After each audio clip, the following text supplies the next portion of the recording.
Now, finally, that I have an understanding of my pattern or what's happening with the relationship between my x and my y variables, or my independent and dependent variable, I can now write a function. Again, when we write a function, we're going to want to use function notation. So that's using f of x. And we want it still in this form of f of x equals mx plus b. So the important key pieces of information to find or determine is my slope and my y-intercept, or my starting value again. So when I go back to my table, the first thing I want to identify is my slope.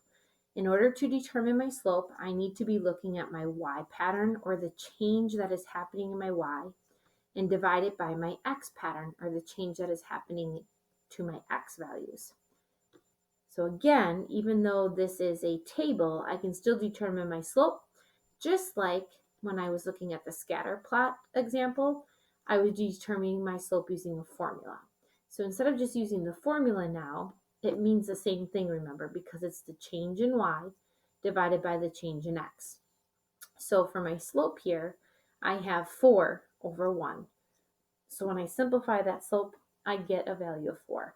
So my function is going to start out as f of x equals 4x, slope times x. And now I have to find my y-intercept. So when I go back to my table, when I'm looking for my y-intercept, or my starting value, I'm looking for the coordinate point that is 0 comma some number, and I'm using that number as my y-intercept because that's where my coordinate point, or my line, is hitting the y-axis. So when I look at my table, I can clearly see that my y-intercept is 0 comma 2. So that means my b value then is 2. So I'm going to finish my function by adding 2. Therefore, I have a function, f of x equals 4x plus 2, that represents this type of linear pattern, or this arithmetic sequence. So now if I wanted to predict what figure 58 looked like, I can go ahead and put 58 in for x, multiply it by 4, add 2, and determine the total number of tiles. That concludes the main concepts that I needed you to gather and understand from lesson 2.1a. So we can go ahead then and flip to the second page of our summary notes, which is covering lesson 2.1b. In lesson 2.1b, you covered what it meant, or further in depth covered what it meant to have continuous versus discrete data. And you also further continued to talk about or explore what it means for a function or something to be linear versus nonlinear. I'm going to go ahead and start with a continue versus discrete discussion. So we've talked about this in the past as to what graphs look like when they are continuous, or what graphs look like when they're discrete, but it's important to know those details of what it truly means to be these two different types of data.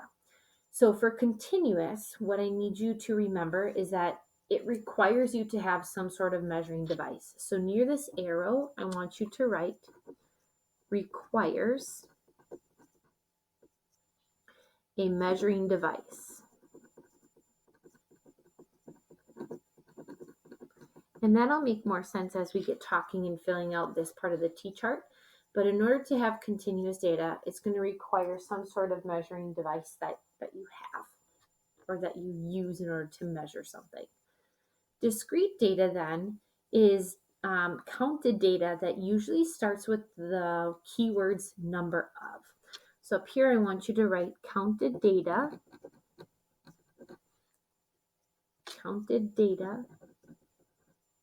that starts with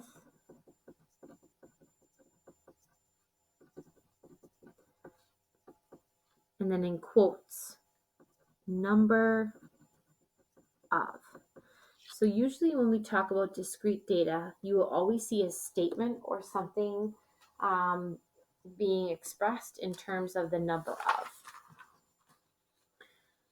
All right, so now if we look just or focus on the continuous data portion of this t-chart, when we look at the definition, continuous data is data that can be, and the keyword here is measured.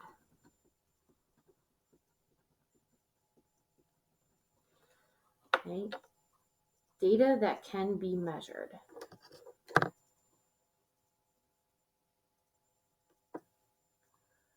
So again, this is a major concept, continuous versus discrete. So I'm going to go ahead and use my highlighter just so we can kind of focus in on that when we go back and study. So if it's data that can be measured, that means your continuous data can be any number that's within an interval. So that can be a whole number, it can be a fraction, or it can be a decimal. Therefore, some examples of discrete data is height of a horse. If you want to know the height of a horse, you need to be able to obviously measure that height, and the height of a horse can be a whole number, it can be a fraction, or a set decimal. A second example is the temperature outside. The temperature outside, measured in degrees, can also fall on a whole number, it can be a decimal as well. So because height and temperature is something or things that can be measured, they are continuous data. Therefore, when you create a graph that has any one of these examples, or if you're looking at continuous data, the graph, you want to always look for graphs where the points are connected. So that's the word that goes in this box, connected. Whenever points are connected on a graph, that's almost a dead giveaway that your data is continuous. Finally, then, when you're looking at continuous data and you're starting to talk about the domain, or you want to represent the domain, you use what we've talked about in the past is interval notation. So the word that goes in this box is interval, and then notations is at the bottom. So in order to write the domain, you're going to use interval notation. So to remind you of that, that's when we have our solid brackets, or if infinity is involved, that's when you can have parentheses. So you could also have the combination of parentheses and brackets as well. That's interval notation, where you have one number on the left and it can only go to one number on the right for your x values. Therefore, when we look at discrete, again, it's counted data that starts with the number of. The definition of that is data that can be or is counted. So counted is the keyword for that box. Continuous is data that is measured. Discrete is data that can be counted. So in order to be counted, it needs to be data that has specific numbers. Examples, again, starting with the key phrase, number of puppies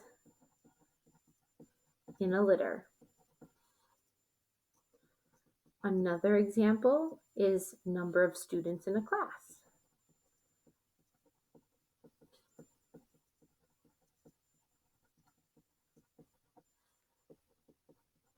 So again, these examples are starting with that key phrase of number of, and we're counting whole puppies and whole students.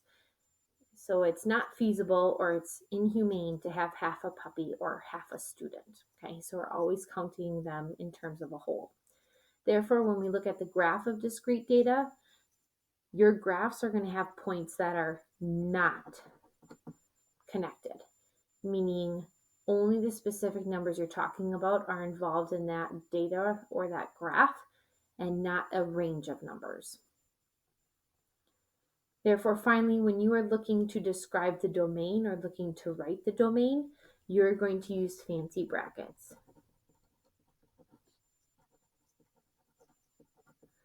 And when you use those fancy brackets, you're going to use them to write your domain and list out your values.